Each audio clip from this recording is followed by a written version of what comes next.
6절의 말씀입니다. 말씀이 조금 길지만 연결되기 때문에 교독하겠습니다. 7절로 16절을 한번 교독하도록 합니다. 제가 7절 읽습니다. 땅에 비가 내리지 아니하므로 얼마 후에 그 시내가 마르니라. 너는 일어나 시돈에 속한 사르밧으로 가서 거기 머물라. 내가 그곳 과부에게 명령하여 네게 음식을 주게 하였느니라.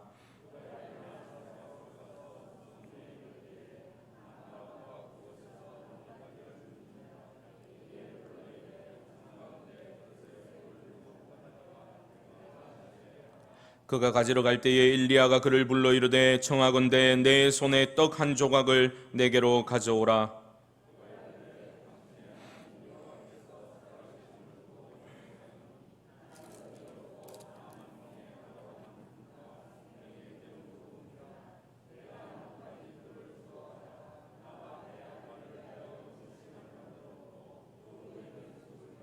엘리야가 그에게 이르되 두려워하지 말고 가서 내 말대로 하려니와 먼저 그것으로 나를 위하여 작은 떡 한 개를 만들어 내게로 가져오고 그 후에 너와 내 아들을 위하여 만들라.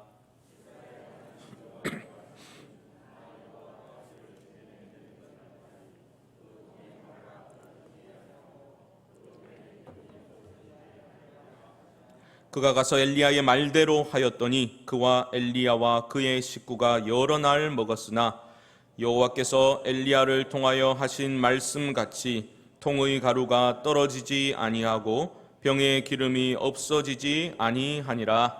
아멘. 할렐루야. 이 밤에 하나님께서 크신 은혜 부어주실 줄 믿습니다. 하나님께 쓰임받은 많은 사람들이 성경에 기록되어져 있습니다.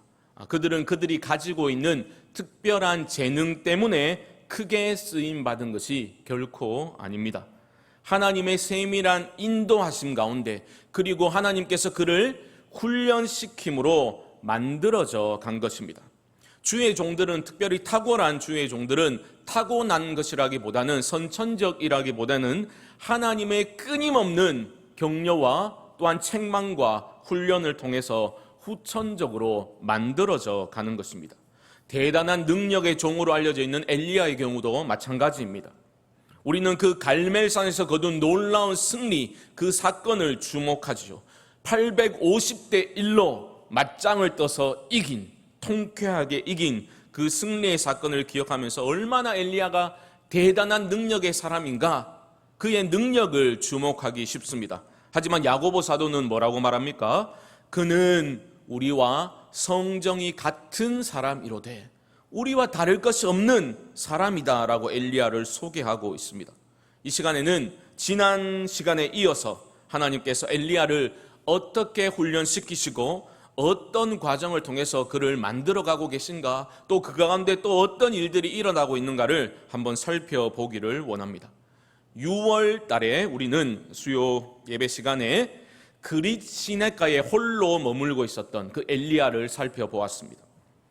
악한 왕 아합을 찾아갔습니다. 그래서 하나님의 말씀을 담대하게 선포하였습니다. 내 말이 없으면 이 땅에 수년 동안 비도 이슬도 내리지 않을 것이다 담대하게 선포하였습니다. 목숨을 걸고 전한 메시지입니다. 그렇다면 하나님께서 그렇게 선포하게 하신 후에 좀 체계적으로 많은 사람들을 붙여주셔가지고 그 메시지를 이스라엘 전역을 다니면서 신속하게 선포할 수 있도록 도와주시면 우리 생각에는 좋을 것 같은데, 하나님은 그렇게 선포하게 하신 엘리야를 어디로 데려가셨습니까? 그릿 시내가로 데리고 가십니다. 아무도 없는 시내가에 너는 여기에 숨어 있으라, 좀 받아들이기 힘든 그러한 명령을 하십니다. 거기에 머물면서 시냇물을 마시고 음식은 내가 까마귀를 통해서 너에게 공급해 주겠다. 하나님은 이런 말씀을 해 주셨죠. 하나님의 명령에 엘리야는 어떻게 반응하였습니까? 5절을 다시 한번 보십시오. 5절을 보시면 그가 여호와의 말씀과 같이 하여 곧 가서 요단 앞 그릿 시내가에 머물매라고 말합니다. 말씀대로 순종했는데 즉시 곧 가서 말씀대로 순종하였다라고 말하고 있습니다. 다 이해하지 못했을 수도 있습니다. 하지만 엘리야는 하나님의 말씀에 순종하였고, 하나님은 약속대로 아침 저녁에 까마귀를 통해서 떡과 고기를 공급해 주십니다. 엘리야는 하나님의 위대한 일을 행하기 전에 그리시나가에서 홀로 머무는 그 홀로 있음의 시간과 훈련을 통해서 하나님의 뜻을 잘 분별하고 하나님이 주시는 능력만을 의지할 수 있도록 그런 배움의 시간을 가지고 있었던 것입니다. 그릿이란 뜻이 뭐라고 말씀드렸습니까? 잘라내다, 고립시키다. 하나님의 임재 안에서 하나님만을 바랄 수밖에 없는 그러한 훈련의 장소에 엘리야를 하나님은 두고 계신 겁니다. 홀로 있음의 그 시간을 통해서 엘리야는 철저히 깨닫게 되는 거죠. 내가 누구인지, 내 삶의 주인은 누구인지, 나를 있게 하셨고 앞으로도 있게 하실 분은 오직 여호와 하나님 한 분뿐이십니다라는 것을 끊임없이 기억하고 마음에 새기는 시간을 그 홀로 있음의 시간을 통해서 가지게 되는 거죠. 까마귀가 가져다 준 떡과 고기, 그런 음식이라는 것이 화려하고 맛있는 음식일 수 없겠지요. 검소한 먹거리들이라고 생각할 수 있겠습니다. 그래도 괜찮은 거예요. 하나님 앞에 홀로 머무는 그 시간을 통해서 우리는 음식을 포함해서 정작 필요한 것들이, 정말 나에게 필요한 것들이 무엇인지를 분명히 깨닫게 되는 겁니다. 삶의 군더더기들을 제거하는 시간을 갖게 되는 겁니다. 하나님의 임재 가운데 머무는 시간이 우리 삶 가운데 사라지게 되면 어떤 일이 일어난가? 깊은 결핍감의 지배를 받게 되죠. 계속해서 끊임없이 더 갖고 싶고 삶의 그 목마름이 깊어져 가는 겁니다. 내가 욕망하는 것들이 어느 순간 나에게 꼭 필요한 것들로 둔갑해 버리는 거죠. 이거 있으면 좋겠다 싶었던 것이 어느 순간 이거 없으면 내 죽겠구나, 이렇게 둔갑해 버리고 마는 겁니다. 하나님 안에서 만족을 누리지 못하고 자족함을 상실하게 되면 결핍감의 지배를 받게 되는 겁니다. 사랑하는 성도 여러분, 주 안에서 참된 만족을 누리실 수 있기를 주님의 이름으로 축복합니다.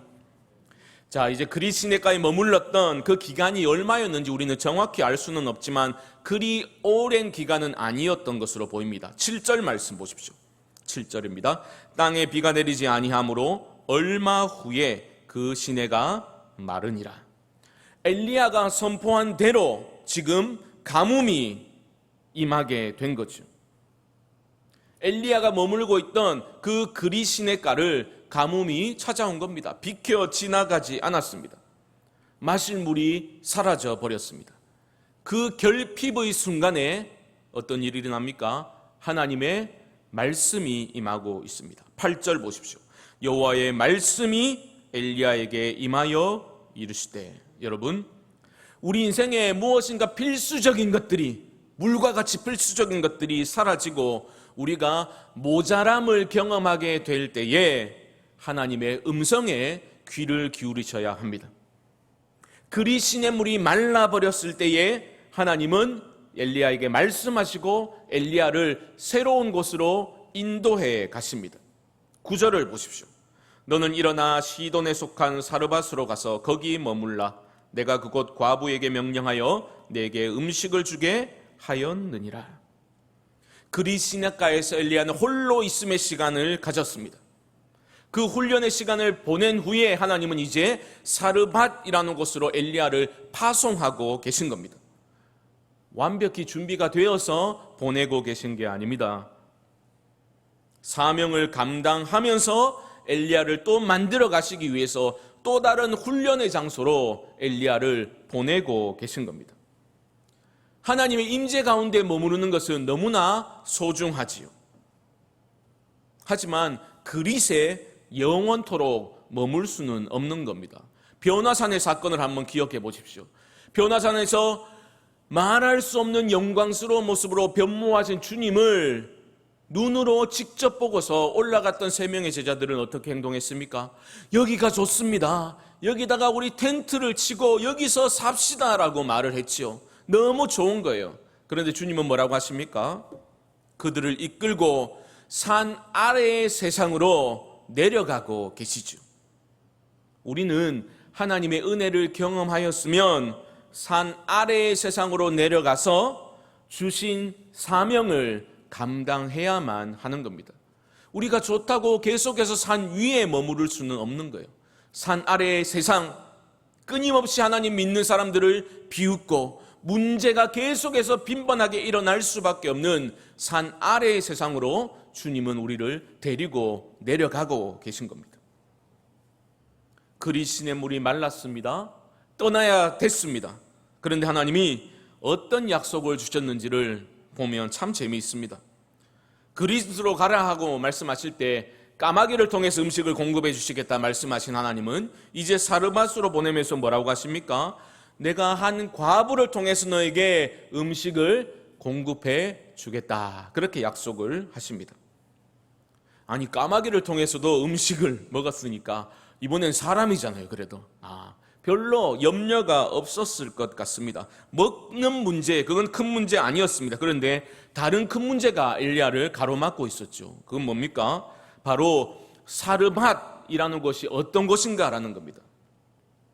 사르밧이라는 곳은 시돈에 속한 땅인데요. 시돈은 바로 악한 왕 아합의 아내인 더 악한 여자 이세벨의 고향입니다. 이세벨의 아버지인 엣바알이 여전히 통치하고 있는 곳으로 지금 엘리야를 보내고 계신 겁니다. 그 마음이 얼마나 힘들었겠습니까?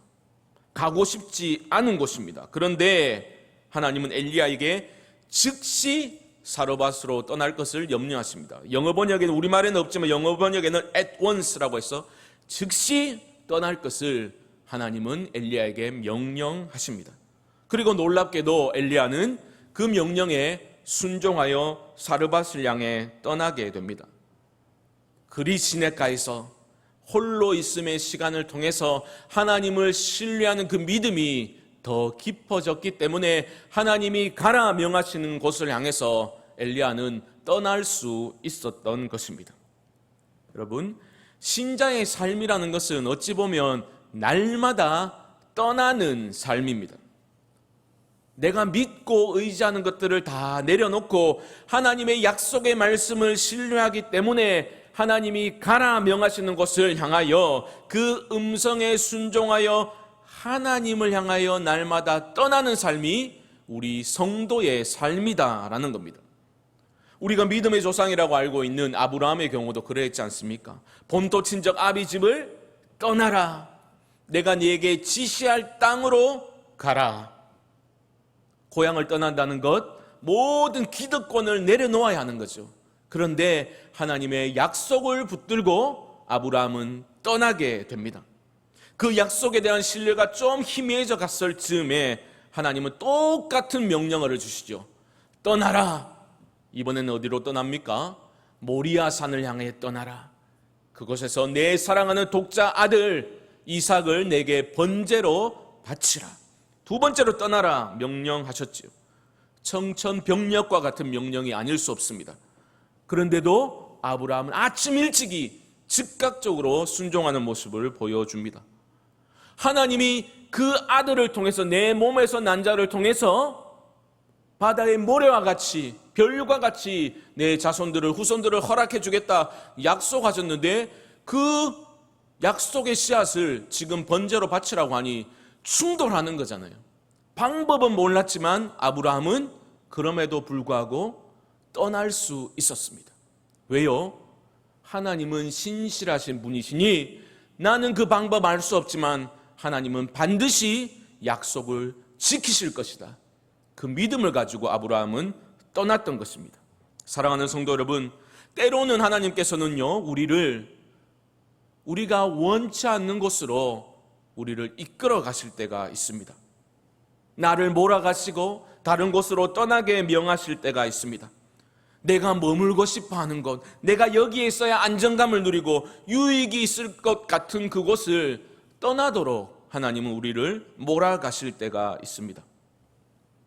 눈앞에 보이는 그러한 상황과 현실적인 이해관계를 계산해서 판단하는 것이 아니라 하나님의 약속을 굳게 붙들고 그 어떤 명령이든 순종하시되 즉각적으로 순종하심으로 말미암아 하나님께 귀하게 쓰임받는 복이 여러분 삶에 임할 수 있기를 주님의 이름으로 축복합니다. 엘리야가 사르밧에 도착했습니다. 10절 말씀 보십시오.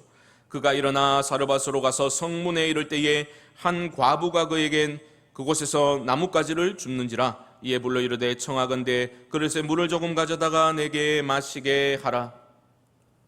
그릿에서 여기 사르밧까지는 150km 이상의 거리입니다.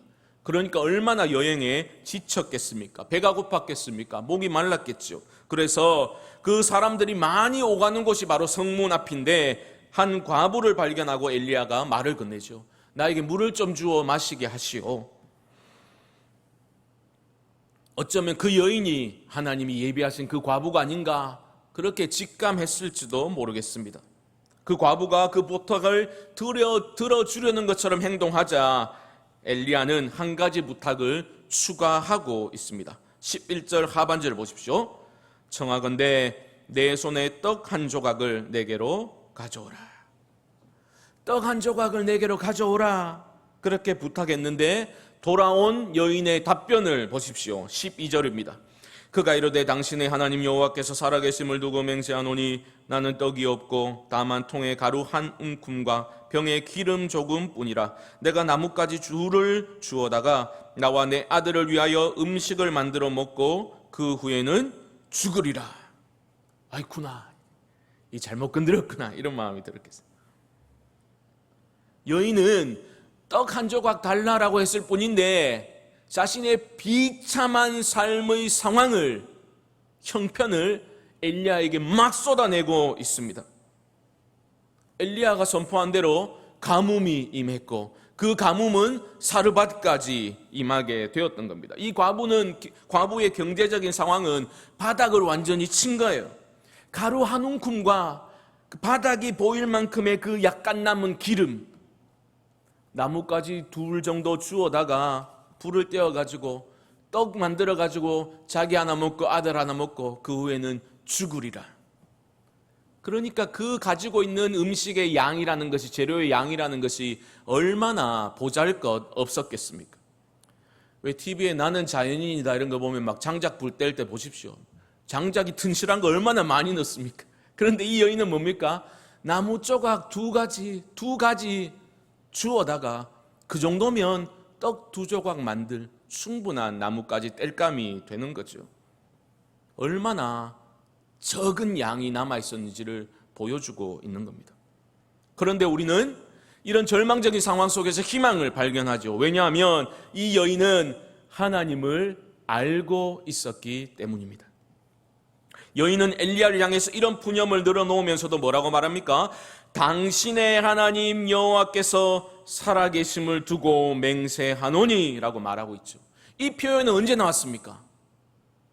너무 오래돼가지고, 그죠? 17장 1절 말씀을 보시면 엘리야가 아합 왕을 향해서 담대히 말씀을 선포할 때 사용했던 표현과 유사합니다. 뭐라고 했습니까? 1절을 보시면 내가 섬기는 이스라엘의 하나님 여호와께서 살아계심을 두고 맹세하노니, 아주 유사한 표현이 나오고 있죠.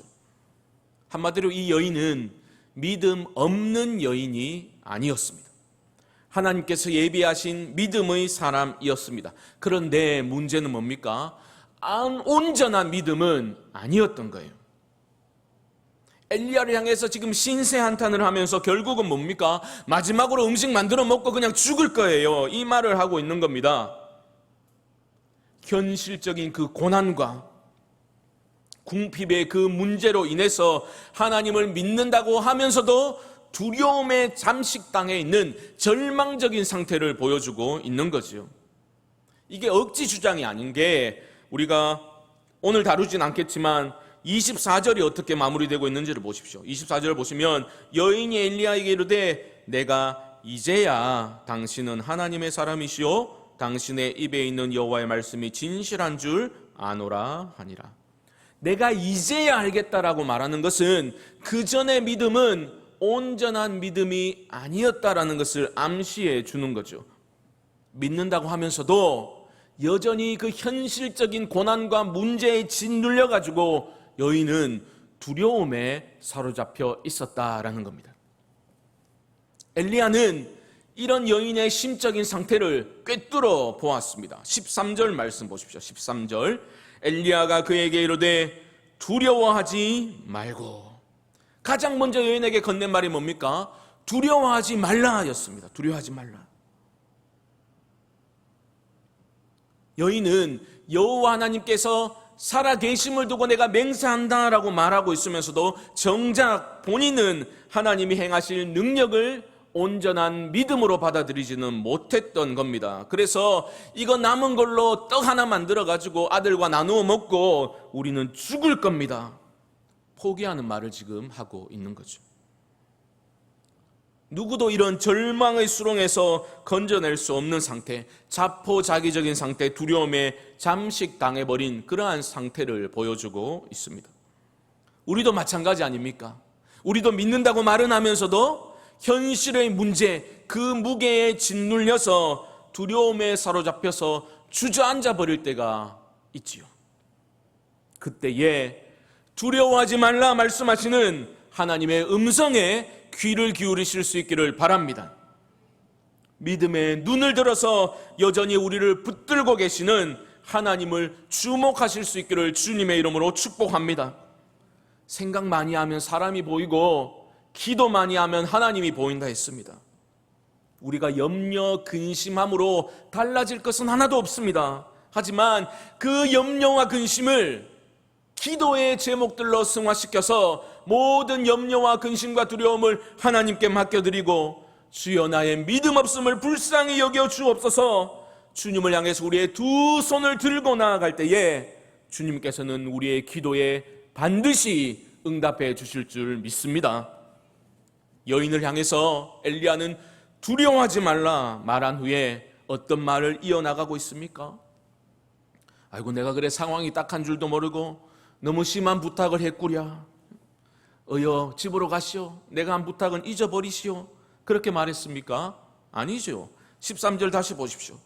두려워하지 말고 가서 내 말대로 하려니와 먼저 그것으로 나를 위하여 작은 떡 한 개를 만들어 내게로 가져오고 그 후에 너와 내 아들을 위하여 만들라. 잘 보셔야 됩니다. 아주 중요한 부분입니다. 두려워하지 말라 말한 후에 엘리야는 집에 가봐라. 식용유 2도라미랑 밀가루 10톤이 도착했을 것이다. 그렇게 말하지 않았죠. 두려워하지 말고 가서 뭐랍니까? 네 말대로 해라 라고 말하죠. 당신이 말한 것처럼 2억의 주 나무까지 불 붙여다가 마지막 떡을 만들라라고 말하고 있죠. 네 말대로 하라는 거예요.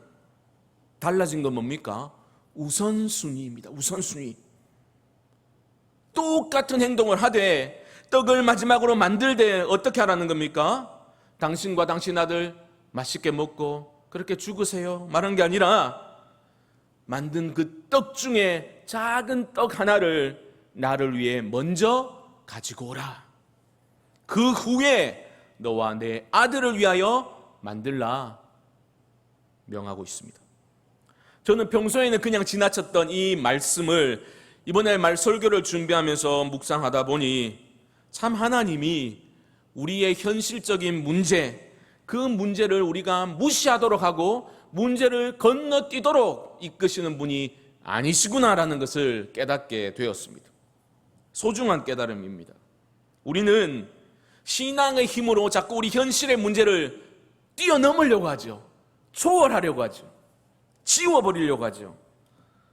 하지만 하나님은 그 현실의 고단한 현실의 문제를 초월하도록 하는 게 아니라 우리의 몸으로 직접 부딪히면서 키워서 건너도록 포월의 삶으로 우리를 이끄실 때가 얼마나 많은지 모릅니다. 가서 네 말대로 하라는 겁니다. 남은 가루와 그 조금 남은 기름으로 떡 2조각 겨우 만들 수 있는 그것을 만들라는 겁니다. 마지막 양식 만들라는 거죠. 상황은 변함이 없습니다. 하지만 그 일상의 것 나의 땀과 눈물과 한숨이 뒤섞여 있는 그 일상의 삶 속에서 하나님을 만나고 하나님께 헌신해야 된다라는 것을 말씀하고 계신 겁니다. 그게 오병이어의 기적 아닙니까, 여러분? 오병이어의 기적, 음식이 특별한 음식이 아닌 거죠. 한 아이가 자기 먹으려고 준비해온 도시락일 뿐인 겁니다. 일상의 것입니다. 일상의 것, 특별한 게 아니라는 거예요. 하지만 그 일상의 것들, 그 평범한 것들 중에서 우선적으로 하나님께 먼저 내어드릴 때에, 감사함으로 그렇게 드려볼 때에, 믿음으로 드리게 될 때에 기적의 역사가 일어나게 된 것입니다. 먼저 그의 나라와 그의 의를 구하라. 그리하면 이 모든 것을 너희에게 더하시리라. 주님 주신 이 복된 약속의 말씀이 내 삶의 체험적 진리로 깊이 박힐 수 있기를 주님의 이름으로 축복합니다. 엘리야는 그 여인을 그저 그 절망의 상태에서 그냥 확 끄집어낸 게 아닙니다. 믿음으로 선택하게 하는 거죠. 믿음으로 선택하게 하는 겁니다. 떡 한 조각 먼저 좀 가져오십시오 라고 말한 후에 엘리야는 뭐라고 말합니까?